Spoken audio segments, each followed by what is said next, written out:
नमस्कार, मैं हूं आपके साथ यशी शुक्ला। देवभूमि के चुनावी दंगल में आपका स्वागत है और आज हम बात करेंगे निकाय की बारी, चुनाव की तैयारी।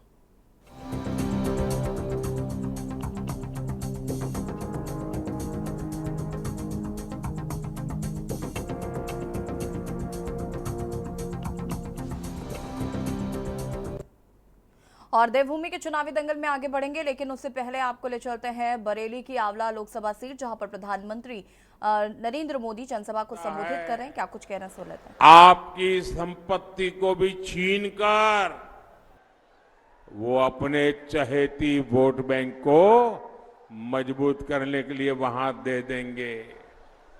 इतना ही नहीं, कांग्रेस चाहती है आपने जो संपत्ति अपने बच्चों के लिए जुटाई है और आप चाहते हैं कि मरने के बाद अपने संतानों को कुछ दे करके जाएं, और इसलिए अब बचत करते हैं। अब कांग्रेस वालों ने घोषणा की है कि मृत्यु के बाद ये जो आपकी संपत्ति है उसमें से सब आपके संतानों को नहीं मिलेगी। आधे से ज्यादा संपत्ति ये सपा कांग्रेस की सरकारें जब्त कर लेगी। टैक्स ऐसा लगाएंगे कि वो संपत्ति जब्त हो जाएगी। यानी आपने 4 कमरों का घर बनाया हो तो उसमें से 2 कमरे कांग्रेस सपा सरकार दबोच लेगी। आपके पास 10 बीघा का खेत है तो उसमें से 5 बीघा आपके बेटे बेटियों को मिलेगा। 5 बीघा ये दबोच लेगी कांगी और एसपी की सरकार। और ये किसको बांटेंगे? ये सब लूट करके अपनी वोट बैंक को बांटेंगे। बताइए, यहां भी जितनी माताएं बहनें हैं, आप भी अपने बेटी बेटे के लिए, पोते पोती के लिए, नाती नातिन के लिए कुछ न कुछ जुटा रही होगी, इकट्ठा करती होगी। पोता बड़ा होगा तो उसको दूंगी, पोती बड़ी होगी तो उसको दूंगी।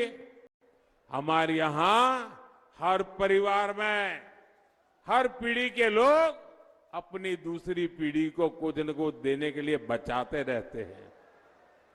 लेकिन अब आपकी इस बचत पर कांग्रेस की बुरी नजर पड़ गई है।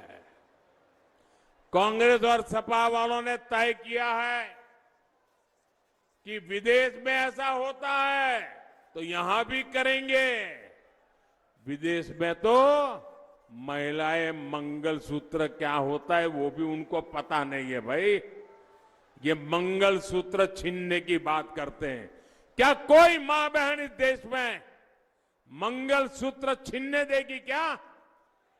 मंगलसूत्र छीनने देगी क्या? आप विदेशों का हवाला देते हैं, उनकी अपनी दुनिया, अपने परिवार है। दरअसल इन लोगों की नीयत ठीक नहीं है। 2 शाहजादों की जोड़ी भी देखिए कैसी है। सपा के शाहजादे की जब सरकार थी तब यहां कर्फ्यू लगते थे। माताएं बहनें गहने पहनकर, मंगलसूत्र पहन करके खुलेआम नहीं निकलती थी। मंगलसूत्र छिपा के रखना पड़ता था। और कांग्रेस के शहजादे अब एक्सरे मशीन लगाकर ये जो स्त्री धन है उसको भी, मंगलसूत्र को भी छीनने की घोषणा कर रहे हैं।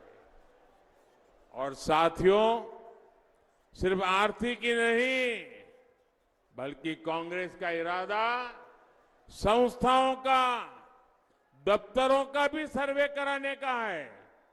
यानी अगर किसी पिछड़े दलित परिवार में 2 लोग नौकरी में है तो एक नौकरी छीनकर ये लोग उनको देंगे जिनका कांग्रेस के मुताबिक देश के संसाधनों पर पहला हक है। और इसलिए भाइयों बहनों, ये चुनाव भले है लेकिन उससे भी गंभीर मुद्दा है जिस पर सतर्क रहने की जरूरत है। हम किसी भी हालत कभी अपने इन कृत्यों पर पश्चाताप करने का भी प्रयास समाजवादी पार्टी ने किया है। ये देश के साथ देश के अंदर खुशहाली आएगी और मोदी जी इसी के लिए कार्य कर रहे हैं। लेकिन बहनों और भाइयों मुझे देखकर क्या आश्चर्य होता है। अब मुझे बताओ, समाजवादी पार्टी ने जो टिकट दिए हैं, पहले समाजवादी पार्टी की सत्ता तो नहीं आती, कभी नहीं आनी। अब तो प्रदेश की जनता ने ठुकरा दिया तो देश की जनता कहां पूछ रही है जी? पूछ रही है क्या?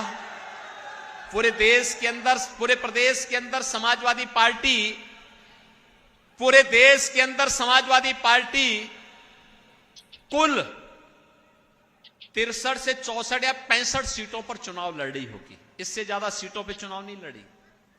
और सरकार बनाने के लिए, केंद्र में सरकार बनाने के लिए बहुमत चाहिए 273 सीट का।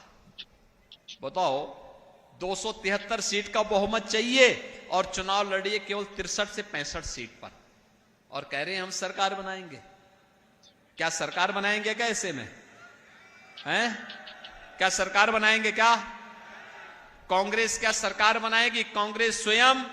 कांग्रेस स्वयं इतनी सीटों पे चुनाव नहीं लड़ रही है। क्या कांग्रेस सरकार बनाएगी क्या? कांग्रेस के नाम पे कोई आपके यहां वोट देता है क्या? बहनों और भाइयों, इन लोगों ने प्रदेश को तबाह किया था माफियाओं के हाथों। और मुझे तरस तो इस बेचारे शिवपाल पे आती है। वो तो केवल जैसे सत्यनारायण की कथा में जजमान एक होता है, वो कथा सुनता है और बाद में अन्य लोगों को चूर्ण वितरण कर दिया जाता है।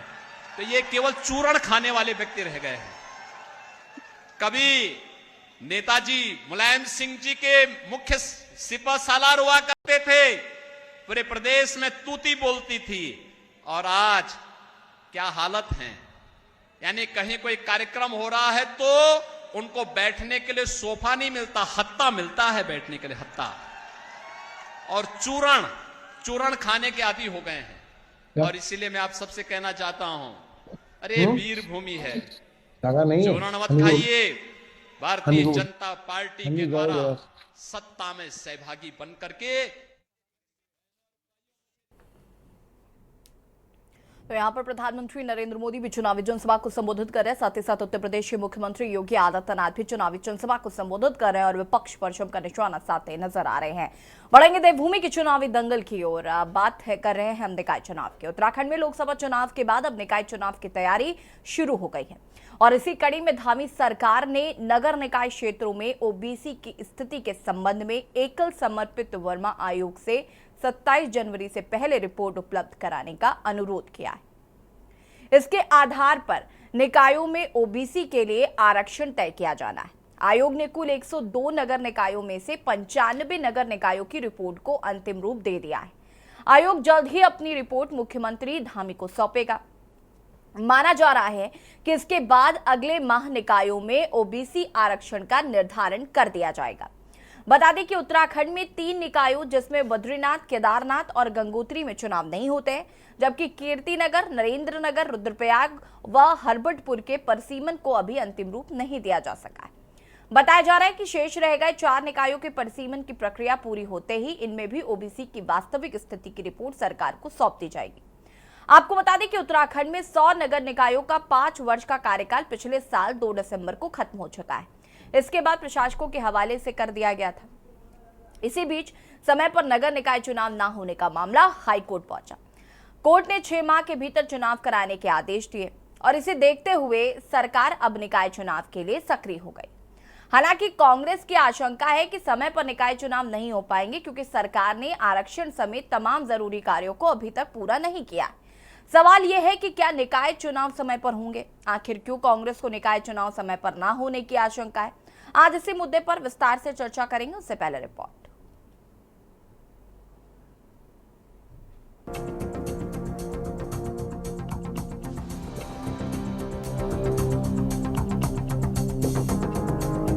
देवभूमि उत्तराखंड की 5 लोकसभा सीटों में पहले चरण में हुए मतदान के बाद अब धामी सरकार निकाय चुनाव की तैयारियों में जुट गई है। धामी सरकार ने नगर निकाय क्षेत्रों में ओबीसी की स्थिति के संबंध में एकल समर्पित वर्मा आयोग से 27 जनवरी से पहले रिपोर्ट उपलब्ध कराने का अनुरोध किया है। वहीं नैनीताल हाईकोर्ट में नगर निकायों के चुनाव कराने के मामले में दायर जनहित याचिका पर सरकार की ओर से महाधिवक्ता SN बाबुलकर ने कहा कि नगर निकायों में प्रशासकों का कार्यकाल नहीं बढ़ाया जाएगा, चुनाव समय के भीतर हो जाएंगे। आपको बता दें कि उत्तराखंड में 100 नगर निकायों का 5 वर्ष का कार्यकाल पिछले 2 साल 2 दिसंबर को खत्म होने के बाद इन्हें प्रशासकों के हवाले कर दिया गया था। इसी बीच समय पर नगर निकाय चुनाव न होने का मामला हाई कोर्ट पहुंचा। वहीं कोर्ट ने 6 माह के भीतर चुनाव कराने का आदेश दिया है। वहीं शहरी विकास मंत्री प्रेमचंद्र अग्रवाल का कहना है कि सरकार की मंशा चुनाव कराने की है। इस संबंध में जरूरी प्रक्रिया चल रही है। देखिए, जो संविधान की जो व्यवस्था है उसके अनुसार आप 5 साल के जो कार्यकाल होता है, जो म्यूनिसिपैलिटी यानी नगर पालिकाओं का, चाहे वो नगर पंचायत हो, नगर पालिका हो, नगर परिषद हो, नगर निगम हो, तो इनका जो है कार्यकाल अगर 5 साल का है तो उससे ज्यादा आप उसको बढ़ा नहीं सकते। उसके भीतर आपको 6 महीने पहले ही तैयारियां करनी होती है ताकि सही समय पर आप बोर्ड का गठन कर सके।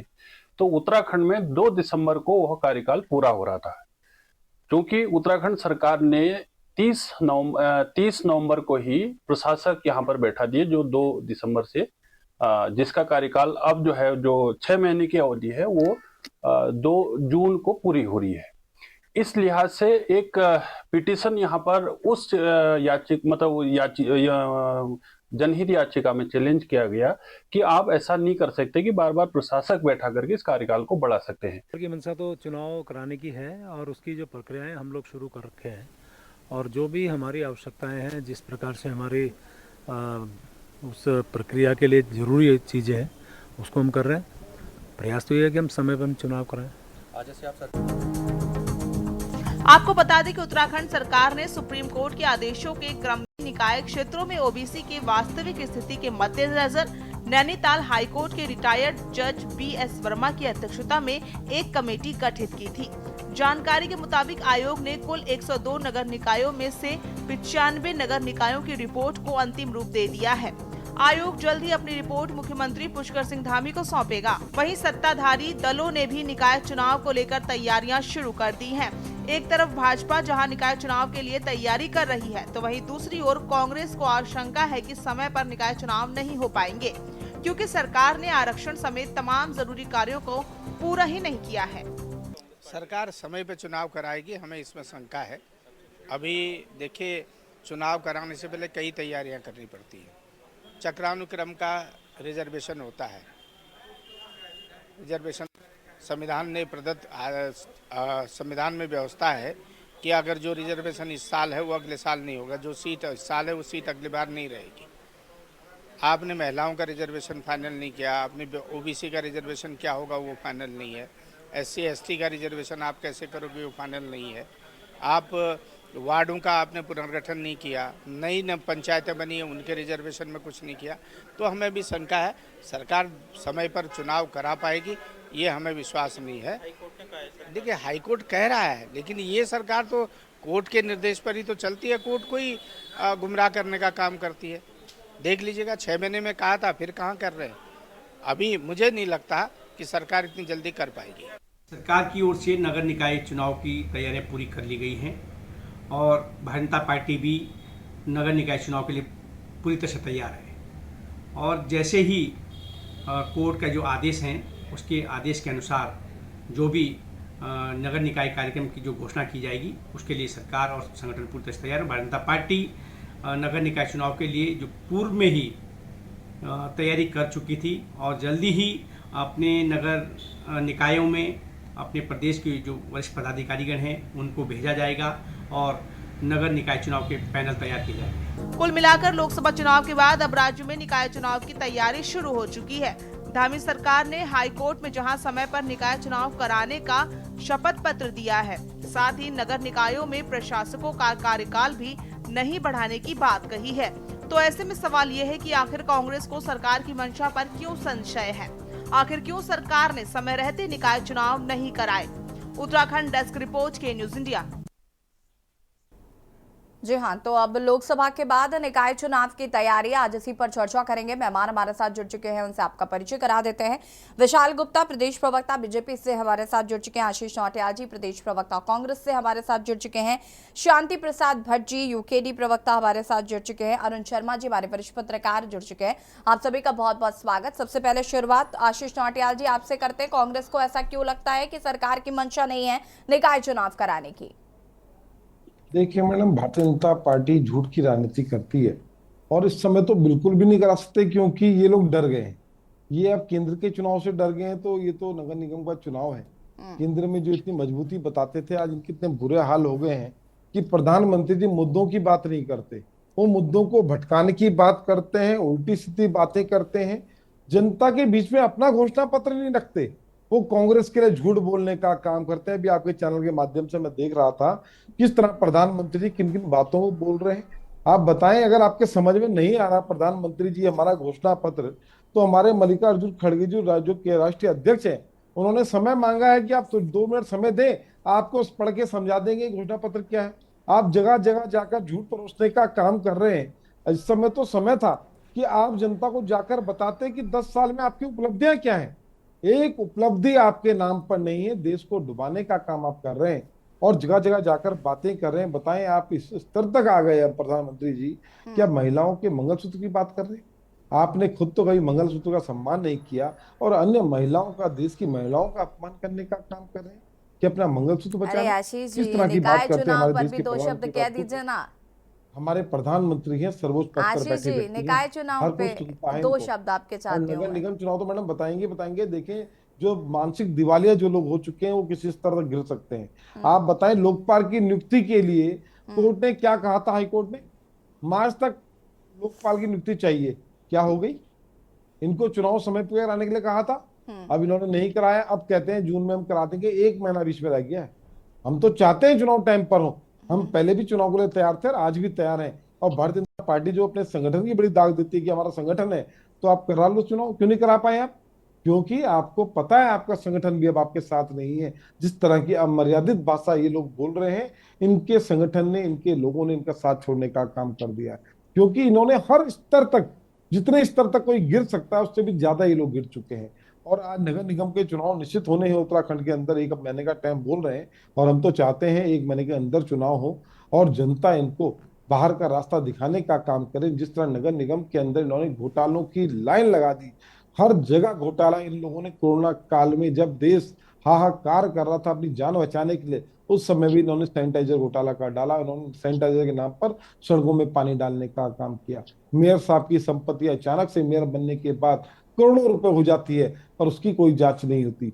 जांच किसकी होती है? विपक्ष के नेताओं की। और जब वो नेता इनकी पार्टी में आते हैं, तो आज मैं पढ़ रहा था अजीत पवार जी जो 70,000 करोड़ के आरोपी थे, जिनको प्रधानमंत्री जी खुद कहा था, आज वो आरोप मुक्त हो गए, आज अखबार में आ रखा। तो किस तरह से चला रहे हैं देश को? आज तक देश चलाएंगे? देश की जनता की ये चिंता है आप लोगों को? तो निश्चित हम चाहते हैं चुनाव टाइम पर हो, लेकिन हाँ, ये बात सत्य है कि भाजपा की मंशा नहीं है। भाजपा डरी हुई है, डर चुकी है, अनाप शनाप बयानबाजी कर रही है। इससे भाजपा को बाज आना चाहिए, क्योंकि आप जितना हमें गाली देंगे उतना आप लोग गिरेंगे, हम लोग। ठीक है, वापस आते हैं आशीष जी आपके पास। विशाल गुप्ता जी हमारे साथ जुड़े हुए हैं। विशाल जी, आशीष जी को, कांग्रेस को नहीं लगता है कि बीजेपी की नीयत है कि वो यहाँ पर निकाय चुनाव कराएगी? सरकार की कुछ मंशा है कि वो चुनाव कराएंगे। आप निकाय चुनाव से भाग रहे हैं, निकाय चुनावों से डर रहे हैं, आपको लगता है कि आपको कड़ी हार का सामना करना पड़ेगा, इसलिए आप निकाय चुनाव टालते रहे हैं और आगे भी टालने की कोशिश कर रहे हैं। भारतीय जनता पार्टी कोई भी चुनाव से भागती नहीं है, ये कांग्रेस की नीति रही है। लटकाना, भटकाना, अटकाना, ये पद्धति कांग्रेस पार्टी की है। अभी हमारे मित्र आशीष जी कह रहे थे, लगातार आरोप लगा रहे थे मोदी जी के ऊपर, मैनिफेस्टो की अपना जिक्र कर रहे थे। आपके राहुल बाबा तो कह रहे थे कि गरीबी जड़ से खत्म कर देंगे, अपना स्टेटमेंट से बदल गए वो एकदम। ये कांग्रेस की पद्धति है। भारतीय जनता पार्टी जो कहती है वो करती है, और निकाय चुनाव समय के अनुसार होंगे। शपथ पत्र दे चुकी है सरकार, और अपने हमारा पूरा संगठन सरकार मिलकर पूरे उसमें हमने वर्क कर चुके हैं, और निकाय चुनाव समय पे कराएगी पार्टी हमारी। और समय पे नहीं करा रहे हैं आप, प्रशासक समय पे नहीं करा रहे। 2 दिसंबर को कार्यकाल खत्म हो चुका है, तो ये समय पर तो निकाय चुनाव नहीं हो रहा है। उस समय लोकसभा चुनाव था 2 दिसंबर पे, जो प्रशासक बैठे 3 दिसंबर को, 6 महीने के कार्यकाल के अंदर अंदर नगर निगम चुनाव सरकार कराने के लिए वचनबद्ध है। ठीक है, वापस आएंगे। शांति प्रसाद भट्ट जी, क्या कुछ कहना चाहते हैं निकाय चुनावों को लेकर? देखिए यशी जी, लोकतांत्रिक प्रक्रिया में सबसे सशक्त और ईमानदार पार्टी कहने वाली भारतीय जनता पार्टी को 2 दिसंबर से पहले चुनाव करा देने चाहिए थे निकायों के। उनका कार्यकाल खत्म हो रहा था। नवंबर में चुनाव कार्य कराकर गठित कर देना चाहिए था निकाय। मगर दुर्भाग्य देखिए, ये डरी हुई, घबराई हुई सरकार ये जानती थी कि निकाय चुनाव बुरी कदर हारेंगे। इस डर के कारण इन्होंने ओबीसी के माध्यम से जनता की आंख में धूल झोंकी। वर्मा आयोग को इन्होंने कहा कि 27 जनवरी से पहले अपनी रिपोर्ट दीजिए, मगर वर्मा आयोग भी कह रहे हैं कि 100 में से 95 हमने कर लिए, अभी कुछ बाकी हैं, और मई से पहले पहले हम सब कुछ कर देंगे। हम ये पूछना चाहते हैं कि यदि जनहित याचिका ना पड़ती और हाईकोर्ट 6 माह में चुनाव की बात ना कहता, तो ये भारतीय जनता पार्टी अभी भी चुनाव नहीं कराती। हमारा ये कहना है कि जब छोटे से राज्य में केदारनाथ, बद्रीनाथ, गंगोत्री में चुनाव होने नहीं है, कीर्तिनगर, हरबटपुर, नरेंद्र नगर में अभी तक आपका परिसीमन निकाय का हुआ नहीं है, तो ऐसे में आप कैसे जून में जो है चुनाव करा दोगे? अगर इसके मूल में अगर आप जाएंगे तो भारतीय जनता पार्टी घबराई हुई है। वो ये अच्छी तरह जानती है कि यदि चुनाव में जाएंगे तो बुरी कदर हार होगी। अब क्योंकि हाई कोर्ट का डंडा है, जून में चुनाव कराना इनकी नितांत आवश्यकता बन गई है, इसलिए ये आयोग का बहाना बनाकर इधर उधर की बात कर रहे हैं। हमारा ये कहना है कि यदि भारतीय जनता पार्टी प्रचंड बहुमत के बाद भी चुनाव कराने में हिला हवाली कर रही है, तो ये सरकार बेईमान न कहें तो क्या सरकार को कहा जाए। दुख की बात है कि लोकतंत्र में डबल ट्रिपल इंजन की सरकार होने के बावजूद भी लोकतंत्र की हत्या कर रही है, चुनावों से घबराकर चुनाव को टाल रही है। और जिस तरीके का व्यवहार भारतीय जनता पार्टी ने निकाय चुनाव में ओबीसी वर्मा आयोग की रिपोर्ट का बहाना लेकर चुनाव टाला है, मुझे लगता है कि यदि हाईकोर्ट का डंडा ना होता तो ये चुनाव अभी 1 साल और ना कराते। ये दुर्भाग्य की बात है, क्योंकि भारतीय जनता पार्टी ये अच्छी तरह जानती है कि जैसे निकाय चुनाव आएंगे तो इनको जो है गामा जी की संपत्ति के पर जवाब देना पड़ेगा, इनके पार्षदों पे करोड़ों रुपए की संपत्ति कहां से आई इसका जवाब देना पड़ेगा, निकायों की जमीनों को किस तरीके से बंदर बाट कर इन्होंने बड़े बड़े होटल बना दिए, उस पर जिनको जवाब देना पड़ेगा। तो ये घबराहट के अंदर निकाय चुनाव को टाल रहे थे। वो तो सौभाग्य है कि जनहित याचिका में हाईकोर्ट का डंडा चल गया है और जून के अंतिम समय तक इनकी मजबूरी है चुनाव कराना। दुख की बात यह है कि यदि इन्होंने जून तक भी चुनाव नहीं कराए तो समझा जा सकता है कि लोकतंत्र की हत्या करने में भारतीय जनता पार्टी किसी हद पर जाने को तैयार है। ना ये हाईकोर्ट को समझ रहे हैं, ना ये जनता को समझ रहे हैं, और ना ये कानून को कुछ समझ रहे हैं। दुख की बात है, देखते हैं कि वर्मा आयोग कब अपनी रिपोर्ट इनको सौंपता है और कब ये कहता है कि हरबटपुर और नरेंद्र नगर में भी हमने सीमांकन कर लिया है और जो ड्यूटी सरकार ने हमको दी थी उसके तहत हम चुनाव कराने के लिए तैयार हैं और ओबीसी का आरक्षण के लिए भी सरकार तैयार है। अगर ये सब कुछ सही है तो जून के अंत में चुनाव होगा और भारतीय जनता पार्टी को इसका खामियाजा भुगतना पड़ेगा कि आपने आखिर 6 महीने जनता की सरकार को आखिर क्यों नहीं बनने दिया। ठीक है, अरुण शर्मा जी हमारे साथ यहाँ पर जुड़े हुए वरिष्ठ पत्रकार हैं। अरुण जी, अगर हम बात करें यहाँ पर तो देखिए कई आरोप है कि सरकार की मंशा नहीं है, हार के डर से सरकार चुनाव नहीं करा रही है और अब कहीं ना कहीं चुनाव करवाना सरकार के लिए मजबूरी हो गया है जल्द से जल्द। जी ऐसी अगर हम देखें तो पिछली 2 दिसंबर के बाद जब प्रशासक बैठे तो जो उन नगर निगमों के चेयरमैन थे, वार्ड मेंबर थे, वो तमाम लोग सक्रिय हैं। और इस बीच में लोकसभा चुनाव के जरिए उन्हें अपनी सक्रियता और दिखाने का मौका मिला, क्योंकि अलग अलग दलों के लोग पार्षद हैं और उनको अपनी अपनी पार्टी के लिए मैदान में उतरकर काम करने का मौका मिला। और ये हर चुनाव में होता है, एक क्या कहते हैं रिहर्सल हो जाती है अगले चुनाव की। अब देखिए, चुनाव तो होना है, सरकार को कराना पड़ेगा। सरकार इससे बच नहीं सकती, क्योंकि जब सरकार के जो भी वकील है हाई कोर्ट में, वो वहां ये शपथ पत्र दे दे कि हम तय समय पे चुनाव कराएंगे तो चुनाव होंगे, ये मान के चला जाए। अब वो डर रहे हैं या भयभीत हो रहे हैं वो तो बात की बात है, लेकिन चुनाव कराना पड़ेगा और चुनाव मैदान में मजबूती से जाना भी पड़ेगा। क्योंकि अभी जो इधर उधर से रिपोर्ट्स मिल रही है लोकसभा की, मुझे लगता है उसमें कांग्रेस को थोड़ा उत्साह मिला है और कांग्रेस इसीलिए अपनी पैरवी मजबूती से कर रही है। और देखिए, इस प्रदेश में आपने जैसी रिपोर्ट में बताया कि बद्रीनाथ, केदारनाथ और गंगोत्री में तो चुनाव होते नहीं, और कुछ जगह परिसीमन अभी होना है। जो 4 नगर पालिकाएं नई बनाई है उच्चीकृत करके, उनमें परिसीमन होना है। तो लगभग 95 जगह चुनाव होने हैं और उन 95 जगहों की तैयारी ओबीसी आरक्षण की पूरी कर ली गई है, जैसा सरकार ने बताया हाईकोर्ट में।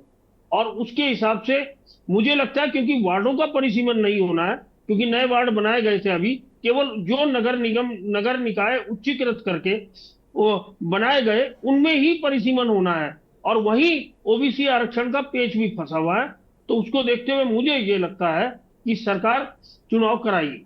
जी, ठीक है, चर्चा को आगे बढ़ाएंगे और इसके बाद आगे इस पर हम चर्चा करेंगे। रुकेंगे एक छोटे से ब्रेक के लिए, जल्द हाजिर होते हैं।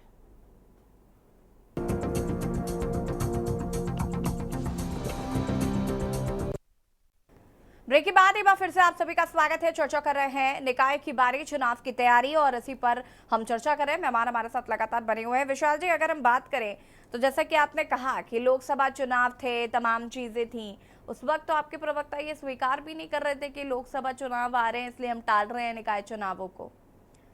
आज अब बहुत खुले मन से इस बात को कह रहे हैं कि लोकसभा की तारीखें मार्च में आई, दिसंबर में कार्यकाल खत्म हो रहा था। जैसा कि शांति प्रसाद जी कह रहे थे, चाहत मंशा होती तो नवंबर में चुनाव कराए जा सकते थे। हार के डर से सिर्फ और सिर्फ आप निकाय चुनाव नहीं करा रहे।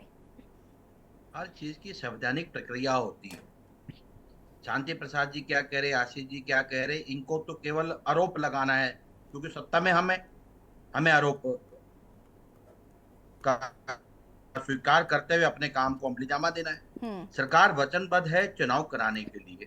सरकार क्यों भागेगी? जब हमारा संगठन बूथ स्तर तक संगठन हमारा मजबूत है, सरकार क्यों नहीं चुनाव कराएगी?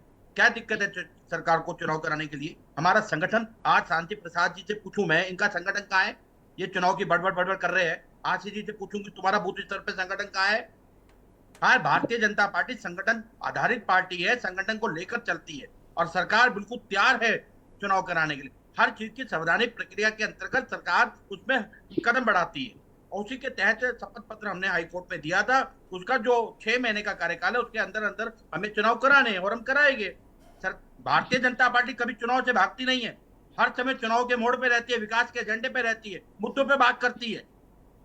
अभी आशीष जी यही तो आज कांग्रेस पार्टी के इतने पार्षद भारतीय जनता पार्टी में अपने मैनिफेस्टो पे चर्चा ही नहीं कर रहे, कांग्रेस के मैनिफेस्टो पे चर्चा चल रही है आपकी। तो कांग्रेस का मैनिफेस्टो आपके सामने है, तुष्टीकरण की राजनीति है सीधी सीधी। डॉक्टर मनमोहन सिंह जी का स्टेटमेंट पहले ही आ चुका है इन चीजों के ऊपर। आज मैनिफेस्टो क्या बताएगा? ये कांग्रेस की पद्धति है, लड़ाओ और मजे लो, बंटवारा करो। धर्म के आधार पर हिंदुस्तान का बंटवारा करने वाली ये कांग्रेस पार्टी। आज कांग्रेस पार्टी अपनी कथनी और करनी में अंतर करती है। आज कांग्रेस पार्टी अपने गिरबान में जाके नहीं देखती और लोकतंत्र की दुहाई देती है। 1975 में लोकतंत्र की दुहाई कहां चले गई थी इसकी? आज कांग्रेस पार्टी जो है, बिल्कुल आज वो कांग्रेस पार्टी जो भारत की आजादी के बाद 65 वर्षों की राजनीति के बाद उनका नेता कहता है गरीबी जड़ से खत्म कर देंगे और उसके बाद अपने बयान को पलटता है। ये कांग्रेस पार्टी है। कांग्रेस पार्टी आज इंडिया अलायंस में मर्ज हो गई है। कितनी सीटों पे चुनाव लड़ रही है कांग्रेस पार्टी। आज प्रधानमंत्री बनने के सपने देख रहे हैं। मुझे लग रहा है लोकतंत्र में थोड़ी देर सबसे पहले बड़ी पार्टी प्रधानमंत्री जी के भाषण से सभी लोग इंस्पायर हो गए हैं। विपक्षी ने अपना मैटर ढूंढ लिया है और सत्ता पक्ष ने अपना। क्यों आशीष जी? देखिए मैडम, मैं इनको बताना चाहूंगा, ये भी बता रहे थे कि हम प्रधानमंत्री बनने के सपने देखते हैं। देखिए, सपने वो देखता है जो कभी बना नहीं होता। राहुल गांधी उस परिवार से आते हैं जिनकी दादी प्रधानमंत्री थी, जिनके पिताजी प्रधानमंत्री थे और जिनकी माताजी को प्रधानमंत्री बनने का पूरा मौका था, बीजेपी बनी यही तो नहीं। कह रही, एक सेकंड, सरकार यही तो कह रही ना आशीष जी कि ये परिवारवाद को ही खत्म करना है, यही परिवारवाद है। अगर डॉक्टर होता है ना तो डॉक्टर का बेटा भी डॉक्टर ही बनता है, वो कहीं किसी की और जगह नहीं बन जाता। और एक बात बताएं, आपके पार्टी के अंदर नहीं परिवार होता, आप हमारी पार्टी की बात कर रहे हैं। इनका बेटा क्या करता है? अमित शाह जी का बेटा कहाँ ठेली लगाता है? कौन सी कंपनी खोल रखी है उसने? क्या करता है? राजनाथ सिंह जी का बेटा क्या कर रहा है? कल्याण सिंह का बेटा क्या कर रहा है? यहाँ पे उत्तराखंड के भुवन चंद खंडू जी मान्य, उनके बेटा क्या कर, उनकी बेटी क्या कर रही है? बेटा क्या कर रहा है? मैं कल जय तक आपके का अंदर बेटा था, कहाँ है? उसका बेटा जब चर्चा हमारा नहीं मत करते थे, अपना आप पहले हमारे देखें। साथ आके जब चर्चा अनुराग कर रहे हो, ठाकुर आज खंडू जी के के बेटे की पिताजी चर्चा क्या आप करते आज हैं? कर रहे हो। आप इनका कल ख्याल आपके साथ रखना जब पहले। चर्चा नहीं करी आप आपने, फालतू की बातों जब पे चर्चा देश को आपने गुमराह जब करने दागी का नहीं था काम हो, मत करें। जब फालतू भारतीय जनता गुमराह पार्टी करने में का आके काम तो मत दागी करें। कह गए। आप ये ये आपकी बताएं, पार्टी कह रही है। आप कहते हैं जब आपकी पार्टी भारतीय में जनता कोई व्यक्ति पार्टी जो होता है, कहती है। विशाल जी रुकिए, पहले सुन लीजिए जरा आशीष जी को, मैं आऊंगी आपका वक्तव्य इन्होंने सुनूंगी। मुझे अभी बताया टीवी चैनल के माध्यम से, भारतीय जनता पार्टी जो आशीष कहती जी है का वॉल्यूम थोड़ा वो करती तेज कर है। दीजिए प्लीज। इन्होंने कहा था 100 दिन के अंदर विदेशों से काला धन लेकर आएंगे, इसका वादा किया था। क्या लाए? नोटबंदी से काला धन एयरपोर्ट से खत्म 150 होगा। एयरपोर्ट, नोटबंदी से काला 74 एयरपोर्ट से 150 एयरपोर्ट 10 वर्षों में। कहां से आई ड्रग्स? आज तक पता नहीं लगा। ड्रग्स खोर, वर्षों में माफिया एयरपोर्ट खोर। बने हैं। आशीष जी मैं एक बात बता देना चाहती हूँ। आशीष जी एक सेकंड रुक जाइए। Vishal Gupta ji hold on please. विशाल जी रुक जाइए जरा, सब्र करिए। आशीष नौटियाल जी, मेरा सवाल आपसे है, एक सेकंड रुकिएगा जरा। लोकसभा चुनाव हो गए ना, मतदान हो गया, 4 जून को नतीजे आएंगे, बात खत्म। अभी निकाय चुनाव की बात कर लीजिए, वो ज्यादा बेहतर है मुझे लगता है। उत्तराखंड की बात कर लीजिए जरा। देश की बात करने में मजा आता है लेकिन उत्तराखंड की बात करने में मजा नहीं आता। वापस लोकसभा चुनाव में हम पहुंचे जा रहे हैं, हमारा मतदान हो चुका है, 4 जून को रिजल्ट आएंगे, उतना पेशेंस तो रखना पड़ेगा ना। अब निकाय चुनाव की अगर हम बात करें तो जनता से जुड़े मुद्दे पर बात कर लीजिए, निकायों पर बात कर लीजिए, उनके कामों पर बात कर लीजिए, क्या हुआ क्या नहीं हुआ उस पर बात कर लीजिए, बेहतर रहेगा। आशीष जी देखिए, उत्तराखंड की बात करें तो नगर निगम ने 5 साल में, देहरादून क्या अगर नगर निगम की बात करता हूं तो यहाँ की जनता को लूटने का काम किया है। इनके अभी आया था अखबार में, न्यूज चैनल के माध्यम से हम लोग सुन रहे थे किस प्रकार से एक आदमी को कितने सफाई कर्मचारी मिले और उसने अपने भाई भतीजों को सफाई कर्मचारी के नाम पर रख दिया। खुद इनके ही सरकार के टेम्पलेट डाटा है। आप गोदियाल को, आप शर्मा को, आप वर्मा को आप जो है सफाई कर्मचारी बनाकर दिखा रहे हैं, तो ये तो सबको पता है, जग जाहिर है कि आप सफाई कर्मचारियों का पैसा भी खा गए। साफ सफाई के नाम पर आप देखें, गंदगी को दबाने के लिए हरे रंग के टाट खरीदे जाते हैं लाखों करोड़ों रुपए के, और फिर बोला जाता है गंदगी खत्म हो गई। और जो चेकिंग करने आता है वो भी इनके जैसा आदमी जो उसके पीछे नहीं देखता आखिर इस पर्दे के पीछे क्या गंदगी झांकू, कहता है नंबर 1 शहर का अवार्ड इसको दे। गंदगी का अपार भंडार है। आप देखें जो गली, सड़क गली के किनारे नालियां बनी हुई है, उसकी सफाई नहीं होती, कितनी गंदगी और कीचड़ जमा हो गया है, उसमें पानी नहीं बह सकता, ये हाल है। न सफाई के नाम पर ये लोग फेल है। डेंगू हमने पिछले बार देखा, नगर निगम के कर्मियों के कारण, नगर निगम की लापरवाही के कारण कितना भयंकर और विकराल रूप डेंगू ने धारण कर लिया, वो हम सबके सामने जग जाहिर है कि डेंगू के टाइम पर लोग सिर्फ और सिर्फ नगर निगम की कमियों की वजह से मच्छर इतने पैदा हुए, क्योंकि जगह जगह गड्ढे नालियां खोदने का इन्होंने काम किया। मैडम, आज मैं देख रहा था केदारनाथ के अंदर इन्होंने क्या कर दिया। केदारनाथ में इन्होंने जगह जगह लोगों की दुकानों मकानों के आगे गड्ढे गड्ढे गड्ढे खोद दिए हैं स्मार्ट सिटी के नाम पर। और वो गड्ढे खोद कर वहां का जो तीर्थ पुरोहित है, वहां का जो व्यापारी है, वहां के जो क्षेत्र निवासी हैं, वो अपने घरों से बाहर नहीं निकल पा रहे हैं और वो आंदोलन के लिए मजबूर है। वो कहते हैं कि 10 तारीख तक। आशीष जी वापस आते हैं, विशाल जी से जवाब लेंगे, उससे पहले शांति प्रसाद भट्ट जी। ये जो क्षेत्रीय मुद्दे हैं, क्योंकि निकाय चुनाव देखिए लोग बहुत इजीली कनेक्ट करते हैं निकाय चुनावों से, क्योंकि वो उनके रोजमर्रा से जुड़े प्रॉब्लम्स होती हैं जिनके सोल्यूशन यहाँ पर होते हैं। और अगर हम बात करें तो जिस तरीके से स्मार्ट सिटी के नाम पर गड्ढे खोद दिए गए हों, हमने पिछले साल डेंगू का आतंक देखा, जो कहीं ना कहीं देखिए जनता भूली नहीं है कि ऐसा नहीं कि लोकसभा के मुद्दों में जनता ये जो उनके बेसिक मुद्दे हैं जिनसे वो रोज जूझ रहे हैं उनको भूल जाएगी। क्या कहना चाहते हैं, उसके बाद विशाल जी आपसे जवाब लूंगी मैं। देखिए यशी जी, सवाल किसी सरकार की कार्यप्रणाली पर उंगली उठाने का नहीं है। सवाल इस बात का है कि यदि भारतीय जनता पार्टी प्रचंड बहुमत की सरकार के साथ में है और ईमानदार पार्टी है, तो आखिर 2 दिसंबर से पहले चुनाव क्यों नहीं कराया? क्यों ना हम आरोप लगाएं कि आपको हार का डर था, आपको लोकसभा चुनाव में इसका प्रभाव पड़ेगा, इसलिए आपने उसको आगे टाला। और फिर मैं ये पूछना चाहता हूं, अगर ओबीसी आरक्षण के लिए वर्मा आयोग आपने बनाया था, तो ये वर्मा आयोग 6 महीने पहले क्यों नहीं बना? वो हाईकोर्ट के डंडे के बाद ही सब कुछ क्यों हो रहा है? और अभी अप्रैल निकल गया, मई आने वाला है, अभी भी वर्मा आयोग की रिपोर्ट ये कहती है कि 95% हुआ है काम, अभी कुछ करना बाकी है। 4 नए उसका पंचायतों का अभी सीमांकन नहीं हुआ। तो ये आधे अधूरे काम जो हुए हैं, तो ये क्या भारतीय जनता पार्टी की कार्यप्रणाली पे सवाल खड़े नहीं करते? और हर चीज के लिए जनहित याचिका पड़ रही है, तब हाईकोर्ट के दिशा निर्देश पर सरकार को दबाव में जो है काम करने की आदत बढ़ गई है। क्या अगर हाईकोर्ट में यदि जनहित याचिका नहीं पड़ती तो क्या उम्मीद की जा सकती है कि ये जून में भी चुनाव कराते? ये तो 1 साल वैसे ही टरका देते। शांति प्रसाद जी, कारण लेकिन सिर्फ आपको एक नहीं है, लगता कि ये तो 24 सालों का ढर रहा है? जब तक जनहित याचिका नहीं पड़ेगी कोई भी सरकार हो वो काम नहीं करेगी। कार्यपालिका से ज्यादा तो न्यायपालिका को चिंता है। भारतीय जनता पार्टी के शासनकाल में यही जरूरी है। नौकरियों में भ्रष्टाचार इन्होंने किया हुआ, स्मार्ट सिटी में घोटाला इन्होंने किया हुआ। अब ये मुद्दे ना बन जाएं, मेयर चाउमीन बेचते बेचते अरबपति बन गया, जमीनों के घोटालों में इनके नेताओं के नाम आ रहे हैं, उद्यान विभाग से लेकर मुख्यमंत्री कार्यालय भ्रष्टाचार, शराब माफिया, खनन माफियाओं में इनके मंत्री गिर रहे हैं। मेरा कहने का मतलब है कि भारतीय जनता पार्टी यदि ईमानदार पार्टी है तो इन्होंने तो मिसाल बननी चाहिए थी कि यदि कांग्रेस ने अपने शासनकाल में कोई कमियां की हैं तो भारतीय जनता पार्टी ने उसका निवारण किया। मगर दुख की बात है, जब निकाय चुनाव कराने से डर रही है तो ये कितनी भ्रष्ट और बेईमान सरकार है, ये अब किसी से छुपा थोड़ी ना है। और अगर अभी तक भी वर्मा आयोग ये आरक्षण का समय पर नहीं कर पाएगा तो आप बताइए, ओबीसी आरक्षण का बहाना बना के तो हाईकोर्ट में फिर हलफनामा दे देंगे कि 6 महीने का समय और दे दो। ये तो बेशरम और निर्लज्ज सरकार साबित हो चुकी है। यदि ऐसा ना होता तो लोकसभा से पहले ये पंचायत गठित करते और आज लोकसभा में ये ठोक कर करते कि हमने लोकतंत्र की हत्या नहीं की है, इसका हमको जो है फायदा मिला।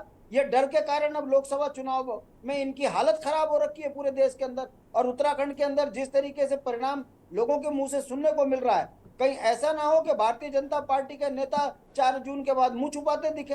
तो जो लोकतंत्र में मुद्दों के विहीन राजनीति करते हो, केवल और केवल पूंजी और पूंजीवाद के तहत इर्द गिर्द विकास की बात करते हो, तो ऐसी पार्टी का हाशिए में आना तय है। 10 साल कम नहीं होते। धर्म के नाम पर आपने ले लिया, राम के नाम पर आपने वोट ले तो लिया, मगर जब डिलीवर करने का नंबर आया तो आप पंचायत के चुनाव कराने की आपकी हैसियत नहीं है और हाईकोर्ट के डर के कारण इधर उधर की बात कर रहे हो। तो जो ये कहते हैं ना कि हमने कांग्रेस जो लटकाती और भटकाती है, अगर सही मायने में देखा जाए तो भटकाना, लटकाना और अटकाना यह भारतीय जनता पार्टी की नीति है। और इसी नीति के कारण आज उत्तराखंड कर्ज की गर्त में डूब गया है। पंचायतों में काम नहीं हो रहे हैं। अभी डेंगू का सीजन शुरू होने वाला है, बरसात होगा तो मलेरिया, डेंगू, प्लेग, ये सारी बीमारियां उत्तराखंड में मुंह बाए खड़ी होंगी और ये फिर लाचार होकर खड़े होंगे। पिछले साल की तरह फिर डिबेट होगी कि हम अच्छी तरह से काम कर रहे हैं मगर क्या करें, हमसे नियंत्रण कुछ नहीं हो पा रहा है, अब हम करेंगे। और मुख्यमंत्री जी एक जो है कमेटी बैठा देंगे और उसके बाद कहेंगे कि अब हमने सख्ती से आदेश कर दिया, अब कोई बीमारी नहीं होगी। तो हर साल समय पे बीमारी इनके शासनकाल में होती है, चाहे डेंगू हो चाहे मलेरिया हो। वापस आते हैं शांति प्रसाद भट्ट जी आपके पास। बेईमान और भ्रष्ट सरकार साबित हो चुकी है और अब ये निकाय चुनाव में तो इनकी पोल खुल गई है और बुरी कदर हारेंगे। ठीक है, डीके जोशी जी हमारे साथ जुड़ चुके हैं, हाईकोर्ट के अधिवक्ता हैं। बहुत बहुत स्वागत है डीके जोशी जी आपका। हाईकोर्ट में जो याचिका दायर की गई थी, हाईकोर्ट ने जो फटकार लगाई, उसके बाद अब सरकार ने जो तलब की है रिपोर्ट, उसमें बताया गया है कि लगभग काम पूरा हो गया है, थोड़ा बहुत बाकी है। उसको लेकर मैं जानकारी जानना चाहूंगी कि क्या कुछ कोर्ट ने कहा है, क्या कुछ सरकार की तरफ से पेश किया गया। नमस्कार आपके सभी दर्शकों को और थोड़ा विलंब के लिए क्षमा प्रार्थी हूँ। कोर्ट की प्रक्रियाओं में व्यस्त होने के कारण लेट से ज्वाइन हो पाया हूँ। जहां तक सवाल है लोकल बॉडीज के इलेक्शंस पर हाईकोर्ट माननीय उच्च न्यायालय नैनीताल का जो आदेश है वो यही है कि जो कि संवैधानिक बाध्यता है राज्य सरकारों की या इलेक्शन कमीशन की कि जो भी 5 साल का टर्म है उसके भीतर जो नेक्स्ट बोर्ड गठित होना है उस समय तक आपने जो भी तैयारियां करनी है आप की तैयारी करेंगे। यानी अगर आपको चुनाव कराने में 2 महीने 3 महीने 4 महीने लगते हैं तो जो अभी यहाँ जो लोकल बॉडीज का उत्तराखंड में इलेक्शन जो बोर्ड गठित होना था वो 2 दिसंबर को हुआ था, 2 दिसंबर 2023 को हुआ था। अर्थात संवैधानिक बाध्यता थी कि आप 2 दिसंबर 2023 से पहले मतलब 23 कम से कम 2 दिसंबर को तो आप बोर्ड गठित कर देते चुनाव संपन्न कराने के बाद।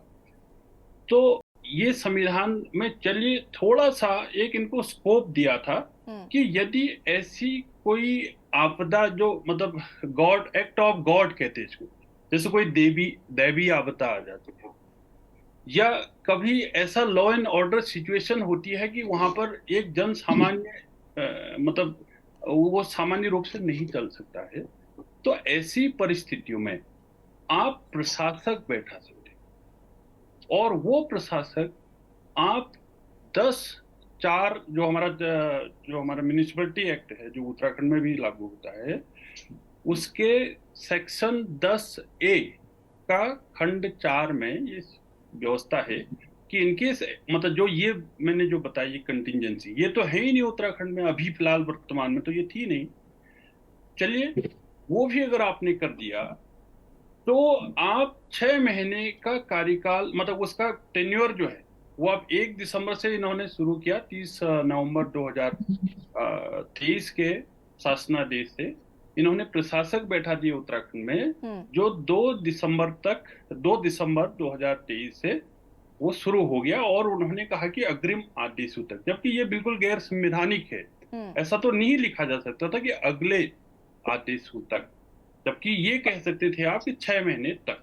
हाँ, ठीक है। तो अब वो 6 महीना पूरा होता है 2 जून को। ठीक है। हालांकि वो जो नोटिफिकेशन है 30 नवंबर का है तो 30 मई को या 31 मई को पूरा हो जाता है। तो ऐसे अगर आप पिछले साल का भी आप नोटिफिकेशन देखें तो इन्होंने 20 अक्टूबर से लेकर के 20 नवंबर 2018 में इलेक्शन करवाए, यानी 1 महीना इनको लगा। अर्थात उस हिसाब से अब आप 6 महीने और जोड़ लीजिए, 20 अक्टूबर से 6 महीने और जोड़ दीजिए तो एटलीस्ट आपको एक मतलब ये 2 जून तक बोर्ड गठन करने के लिए जो बाध्यता है और आपने खुद हाई कोर्ट में जो हमारे लर्नड एडवोकेट जनरल है उनके माध्यम से जो कि हाई कोर्ट में उत्तराखंड सरकार के सर्वोच्च लीगल ऑफिसर होते हैं उनके माध्यम से यह स्टेटमेंट आया कि हम 6 महीने के भीतर चुनाव कराएंगे, प्रशासक का कार्यकाल 6 महीने के भीतर कराएंगे। अभी चूंकि फिर वो पिछले हफ्ते वो पेंडिंग रखी हुई थी, हम चाहते थे कि ये ऐसा ना हो कि रिट पिटिशन डिस्पोज ऑफ हो और ये फिर भूल जाए बातों को, क्योंकि ये भूलना, हालांकि मैं लीगल फैटर्निटी से हूँ लेकिन जनता के दर्द को भी हम यहाँ पर समझते हैं। तो ये हमारे उत्तराखंड की ये अब सरकारों की आदत जैसी होगी कि वो भूल जाते हैं, तो भूल न जाए इसलिए अप्रैल में रखा था। तो अभी पिछले हफ्ते इन्होंने फिर कहा है कि हम ये प्रक्रिया चल रही है और हम तय समय पर का अर्थ वही है कि 2 जून तक आपका बोर्ड का गठन हो जाना है, ऐसा इन्होंने स्टेटमेंट कोर्ट में दिया है। तो उसी के अकॉर्डिंग माननीय न्यायालय ने वो याचिका को फिलहाल क्लोज किया है। ठीक है। विशाल गुप्ता जी, जैसे कि अभी यहाँ पर डीके जोशी ने बताया, बहुत अच्छी तरीके से सारा डिस्क्रिप्शन भी उन्होंने दिया और ये भी कि आपने जब प्रशासक बैठाए तो आपने अगले आदेश तक के लिए प्रशासक बैठा दिए और 2 जून तक आप कैसे चुनाव करवा पाएंगे, ये मंशा नहीं है आपकी, इसीलिए विपक्ष आरोप लगा रहा है। ये राजनीतिक अखाड़ा नहीं है कि सरकार ने कोई प्रिंसिपल संवैधानिक प्रक्रिया का, अभी वकील साहब ने सीधे सीधे हर चीज के बारे में बिल्कुल विस्तार से चर्चा की है, बताया है कि 2 जून तक चुनाव कराने और सरकार इसमें वचनबद्ध है। विपक्ष क्या आरोप लगाता है, विपक्ष की चिंता नहीं करनी कि क्या कह रहा है वो। सरकार संवैधानिक प्रक्रिया के तहत ही चलेगी, अपनी मर्जी नहीं चलाएगी हर जगह। संवैधानिक प्रक्रिया के अंतर्गत जब डेट लाइन जो आ रही है 2 जून, उसके अंदर अंदर चुनाव सरकार कराएगी, ये संकल्प है सरकार का, वचनबद्ध है। अरुण जी, मैं आपसे समझना चाहूंगी कि जितना काम बाकी है या जितने का हवाला दिया गया है, आपको लगता है कि 2 जून तक ये संभव हो पाएगा या ये अभी एक्सटेंड करेंगे इसे जून एंड तक या उसके बाद? यदि सरकार चाहे तो वो 2 जून से पहले चुनाव करा सकती है, क्योंकि ये अभी अप्रैल चल रहा है और मई पूरा है बाकी। और बहुत ज्यादा टाइम, देखिए निकाय चुनाव में इतना होता है कि वो बैलेट से होंगे, बड़े निकाय जो होंगे वो ईवीएम से होंगे और छोटे निकाय बैलेट से होंगे, तो इस तरह का होता है। तो कोई सरकार की इच्छा शक्ति पर निर्भर करता है कि सरकार किस तरह इच्छा शक्ति प्रकट करती है। हालांकि 4 जून को लोकसभा का रिजल्ट आना है, ये भी एक ध्यान देने वाली बात है। तो 2 जून तक वो करवा सकती है अगर इच्छा शक्ति हो तो, वरना सरकार कोशिश ये करती है कि अगर कोई बड़ा रिजल्ट सामने आना है तो उस रिजल्ट का, परिणाम का असर यहाँ के चुनाव में भी पड़े। ये कहने के लिए हो जाए कि हमने इतनी सीटें जीत ली है इस चुनाव में, या इतनी जो हारने वाले हैं उन्होंने इतनी हार ली है, तो ये भी कहने के लिए हो जाता है, एक माहौल बनता है। लेकिन अगर सरकार इच्छा शक्ति दिखाए तो निश्चित तौर पर करवा सकती है।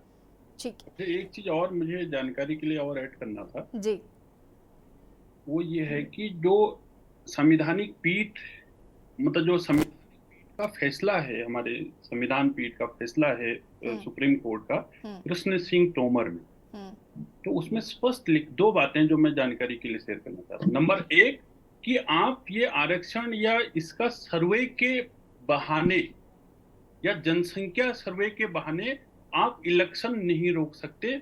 उस डेट तक जो आपके पास तैयार वोटर है, रोस्टर है, उसी के अनुसार आप इलेक्शन करेंगे, नंबर 1। और दूसरी बात यह है कि उसमें ऑनरेबल सुप्रीम कोर्ट ने स्पष्ट कहा है कि हमारी जो संविधान है, भारत का संविधान, उसमें स्टेट कमीशन को इन पंचायतों के मामले में स्टेट जो मतलब इलेक्शन कमीशन है, यानी चुनाव आयोग है राज्य का, उसकी उतनी ही शक्तियां बराबर हैं जो केंद्रीय चुनाव आयोग यानी भारत निर्वाचन आयोग है।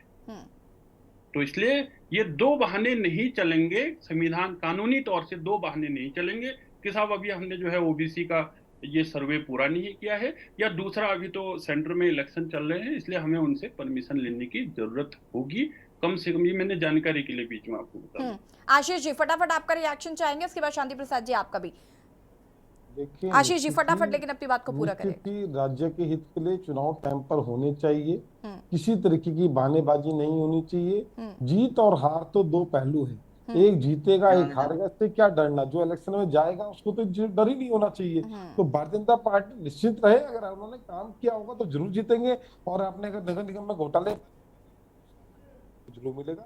बस इतना ही कहना चाहिए। ठीक है, शांति प्रसाद जी फटाफट आपका भी रिएक्शन चाहूंगे मैं इस पर। देखो यशी जी, बात बड़ी विधिक तरीके से विद्वान वकील डीके जोशी जी ने खोल के बता दिया कि सरकार हिला हवाली इधर उधर की बात ना करे। संविधान में बड़ा क्लियर है कि जो चीज तुम्हारी तैयार है उसी के तहत तय समय पर अपने चुनाव कराएं। मगर दुर्भाग्य की बात देखिए, सर्वोच्च पार्टी अपने आप को कहने वाली कभी ओबीसी आरक्षण का बहाना बनाती है, कभी चुनाव आयोग का बहाना बनाकर विद्वान वकील ने भारतीय जनता पार्टी की राजनीति को नंगा करके खोल दिया है कि ये केवल और केवल जनता की आंख में धूल झोंकने का काम कर रही है। अब ये नहीं चलेगा और इसके गंभीर परिणाम इन्हें निकाय चुनाव में भुगतने पड़ेंगे, ये बुरी कदर आ रहेंगे। ठीक है, विशाल जी आपका भी रिएक्शन। संवैधानिक प्रक्रिया के तहत 2 जून से पहले सरकार चुनाव कराएगी। विशाल जी, लेकिन एक चीज और, जिस तरीके से यहाँ पर अभी भी विपक्षी दलों को ये लग रहा है कि आप 2 जून तक करा नहीं पाएंगे क्योंकि मंशा नहीं है आपकी, और जिस तरीके से घोटालों का जिक्र कर रहे थे, कह रहे थे सफाई कर्मचारियों को वेतन नहीं दिया है आपने, आपके मेयर चाउमीन बेचकर अमीर हो गए, इन सब आरोपों का भी सामना करना है अभी आपको। उन्होंने ये नहीं कहा कि मानव श्रृंखला बनाकर स्वच्छता अभियान की रैंकिंग में ऊपर चढ़ने वाली नगर निगम भारतीय जनता पार्टी चला रही थी। मानव श्रृंखला बनाकर ग्रीनिज बुक ऑफ रिकॉर्ड में भारतीय जनता पार्टी नगर निगम चला रहा था। ये बात उन्होंने नहीं बताई, कमियां बताई। कमियों का जवाब हम चुनाव में देंगे। ठीक है, आप सभी का बहुत बहुत शुक्रिया चर्चा में शामिल होने के लिए। और आज देवभूमि के दंगल में हम बात कर रहे थे निकाय चुनाव को लेकर, जहां लंबे समय से विपक्ष सरकार को घेर रहा था, तो वहीं अब सरकार ने कोर्ट में ये बताया है कि जल्द से जल्द निकाय चुनाव कराने की कोशिश सरकार द्वारा की जा रही है। उम्मीद करते हैं कि 2 जून से पहले ही निकाय चुनाव उत्तराखंड में होंगे। देवभूमि के चुनावी दंगल में फिलहाल इतना ही। देखते रहिए के न्यूज़ इंडिया। नमस्कार।